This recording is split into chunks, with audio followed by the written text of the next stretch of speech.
What's going on, you guys? Welcome back to another video. So in this video, I want to talk about when to put the narcissist in their place. Now, I'm not advising anyone to pick a battle with the narcissist. We all know that you have to pick your battles wisely when dealing with these demons, because it can always come back to bite you. It can always backfire on you if you don't have a solid backup plan, or you don't have a safe place, to get to after confronting them. I'm also not advising you to confront them. I am advising you to put them in their place. In other words, to stand up for yourself. You got to know when you have to speak up for yourself and don't just take the punches, without doing anything about it. At some point you have to stick up for yourself and let them know that you're not going to take it anymore. You're not going to deal with the disrespect or the abuse. So first, I'm going to give y'all a quick little backstory as to something that happened yesterday with my own personal experience with someone's narcissistic parent. Now, we were having a barbecue, having a good time, just chilling, relaxing, just enjoying the day. And the narcissistic parent shows up to the barbecue after canceling their own barbecue at their own house because they felt that they didn't have enough people to come by and contribute to the cookout. Now, I said to myself, reason why this is happening is because people are tired of being in their toxic presence. And they finally open their eyes and say, look, I don't want to deal with that anymore. So now they call themselves just popping up to our little cookout and just causing a whole lot of drama and chaos. And like I say, it was peaceful. We were enjoying the day until she showed up. So she shows up, and the first thing she does is just constantly criticizing and complaining everything about him from head to toe. And I just couldn't sit there and just listen to it. Him just constantly defending why he chooses to do things a certain way. This is a grown 47-year-old man still, over explaining themselves and defending themselves about having their own free will of doing things. So I spoke up for him and told her, it's the style, and if that's how he wants to wear his clothes or his hair, or is that the type of cologne he likes to wear, then that's his preference. And then she starts to pick with the neighbors and pry in their business. An innocent little young couple across the street. She calls for them to come over. She questions them about their relationship. A young couple. That these children are young enough to be my children. My children are older than them. And she's drinking, so the alcohol is setting in. And he's like, I'm gonna go make a run to the store to go and get some, I think some ice to put in the cooler. So he's like, you gonna stay here and, just keep her company. And I was just like, but yeah, I'm gonna be here. That's all I'm gonna say. I'm gonna stay here till you get back. So he leaves. She's still questioning the neighbors, kids that like they're under the age of 25. And then she was like, I have to use the bathroom and I'm just too old to go in his house and go up those stairs, you know. So I'm going to use it right here in the bushes. And I say, please tell me you're not about to do that. I can walk you up the stairs. And she was like, no, it's okay. I can do this. Look, I'm an older woman. I'm in my 60s. I could do this. See, they always give themselves an excuse for bad behavior. And they expect everyone around them to just be okay with it. And it was disgusting. And everything that she was doing was getting on my nerves. As much as you try to tune them out, they're going to keep, looking for ways to be their center of attention in a very vile, disgusting manner. And so she did just that. And I was like, Lord. So she came back and sat down and we just sitting there. She puts the chairs that we sit down in directly in a path of a way that people are walking down the sidewalk. So I'm like, why did you put the chair on the sidewalk? People are walking on the sidewalk. And I say, watch behind you. Somebody's trying to pass. And she looked behind her. But before she would acknowledge the fact that the people are trying to pass, she just giving me that look that they give you, that dead look. And I'm just looking back at her and she's like, why are you talking to me like I'm a child? I can see. And I say, well, they're trying to pass. So they just like went around like, that's okay.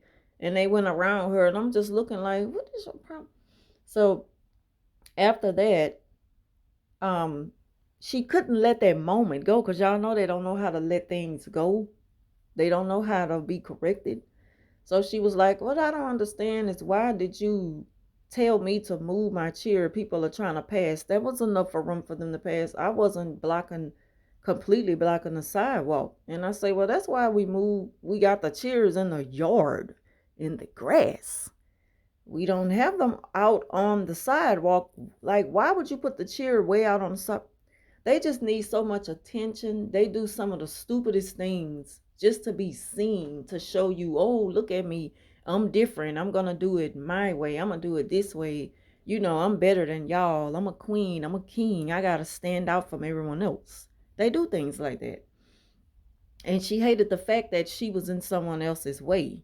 And I brought it to her attention. It's just little petty things like that. And she wouldn't let it go. She would not let that moment die down. She needed me to know that I was in the complete wrong for telling her to move her chair. And it stayed at that for a good 30 minutes until I just started to ignore her. So she went even further by trying to keep that moment alive, keep that, the argument alive that I was wrong and she was right. By when he came back, she was like, she got on him about there's not enough barbecue on the chicken. And I'm like, well, he had it grilled. All of the barbecue today, we just decided to do something different. You invited yourself to a plate, just like you called those neighbors over and you questioned them. And when they left to go back to their house, she was like, whew, I'm glad they're gone because I was tired of talking. Well, you called them over here, getting all in their business, you know?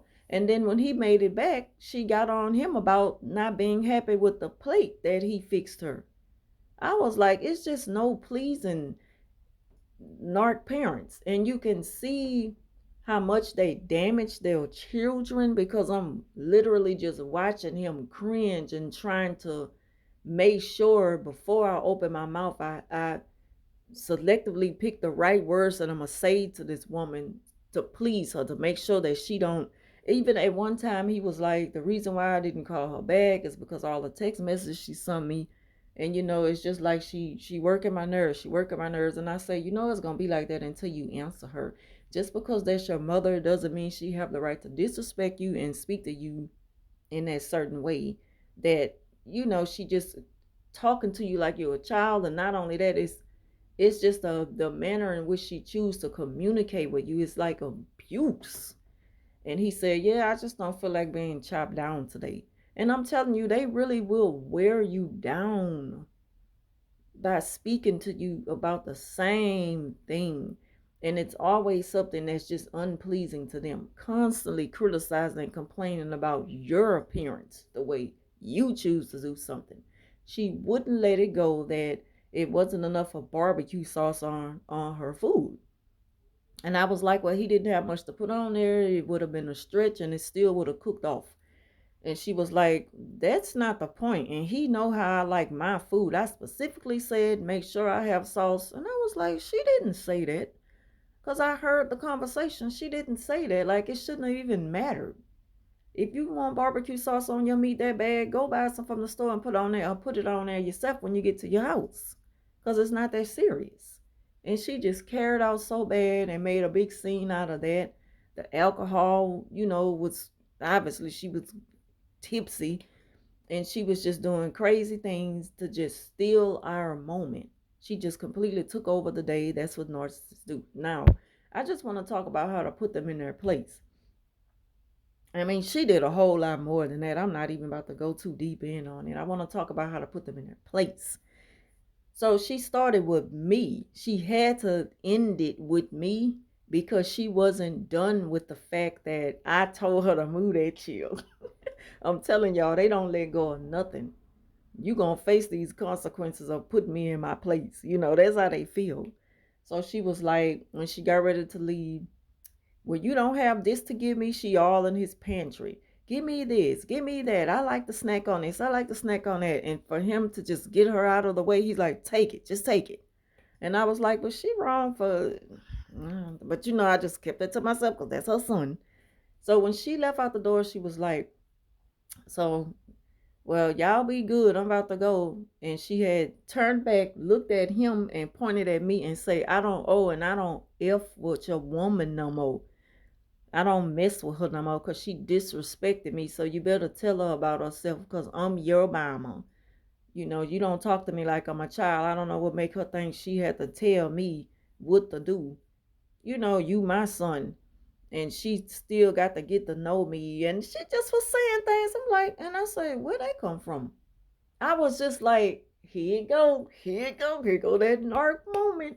I knew it was coming. I knew she had to put on a big finale before she left out the door.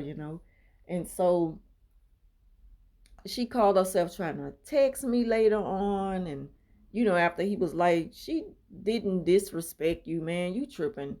You enjoy your plate, though, and stuff. He just ready for her to go. Just go. Because it ain't no getting through to them.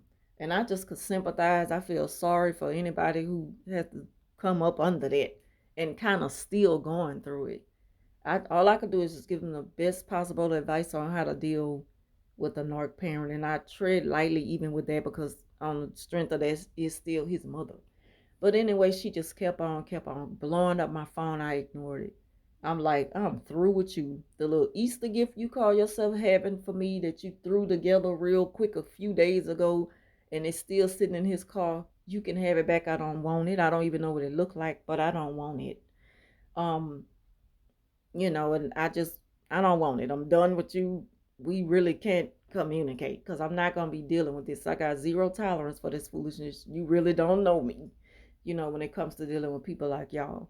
And so I just basically put her in her place to let her know right then and there, I'm not going to play with you. See, you can't do me like you've done your grown children. I recognize this. I know what you're all about. You know, when I know that you're coming around, I'm just going to nice and politely excuse myself. I'm going to leave. I'm not going to be in your presence because I know what you're going to bring. I know what's coming.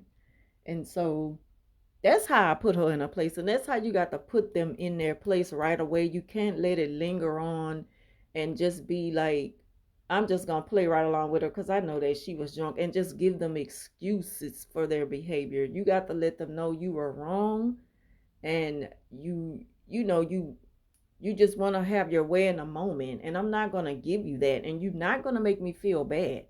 She left me this long text message, which I'm going to post on a community uh, board to show y'all what she left me last night. And it took me the longest to read it, but I'm not going to respond to it. I kill him with silence, and I'm going to kill her with silence. I've already talked to him about it. He all right with it.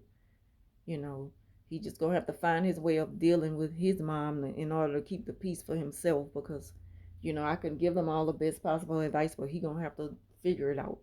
The thing about it is, I just hate to see him going through that with her because I know what it is already.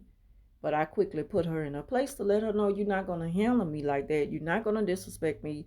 You can't you can't manipulate me and brainwash me into thinking that I did something wrong, that I'm a disrespectful person. I've never been disrespectful to her. She know that and he know that. But she thinks she can get me like she's done them for all their upbringing, you know. You just have to put them in their place, and you got to be bold, and you have to have that mental toughness about it, and you got to stick to it. You can't let them break you by kindness and love bombing and hoovering you and bringing you things and texting you and calling your phone and saying, I apologize. She apologized, but she said, I apologize, the famous, if I said anything to offend you. But you got to understand, you hurt my feelings, and I don't play about my feelings. I was like, what? So anyway, y'all, I just wanted to make this quick video on how to put the narcissist in their place. So hopefully this is helpful to y'all if you have to deal with those old crazy in-laws. I don't consider her in-law, but y'all know what I'm talking about.